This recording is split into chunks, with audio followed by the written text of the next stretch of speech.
پتہ نہیں لوگوں کو کب سمجھ آئے گی کہ اگر باہر کے ملکوں میں کوئی لوگ رہتے ہیں تو وہ بھی انسان ہی رہتی ہیں۔ آئی تھنک 2025 چل رہا ہے تو ابھی بھی کیا یہ انسانیت کا درس دینا باقی رہتا ہے۔ مانتی ہوں کہ پاکستان میں حالات زیادہ خراب ہے، لیکن آپ لوگ یہ کیوں سمجھ کے بیٹھ گئے کہ حالات صرف پاکستان میں ہی خراب ہیں یا پھر جو پرابلمس ہے وہ بس وہی، یا جو باہر کے ملک رہتے ہیں لوگ ان کو تو کسی طرح کا کوئی مسئلہ ہے ہی نہیں۔ پر آپ کو یہ نظر آتا ہے کہ باہر کے ملک میں ڈالر میں کما رہے ہیں، یورو میں کما رہے ہیں، لیکن اس کے حساب سے ان کے جو ایکسپینسز ہیں وہ بھی اتنے ہی ہوتے ہیں۔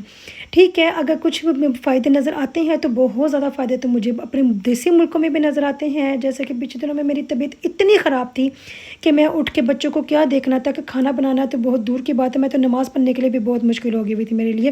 لیکن اگر ایسے حالات پاکستان میں ہوں، ایون اس ساری بات کو چھوڑ دیتے ہیں ہم، اگر کوئی پاکستان میں شادی آ گئی ہے، فوتگی آ گئی ہے، اگر آپ کو گھر میں کنسٹرکشن کروا رہے ہیں، شفٹنگ کروا رہے ہیں، تو کتنے زیادہ لوگ ہوتے ہیں آپ کے پاس ہیلپ کرنے کے لیے، آپ ہائر بھی کر سکتے ہیں، آپ اپنے کزنوں کو، اپنی بہن بھائیوں کو بلا سکتے ہیں۔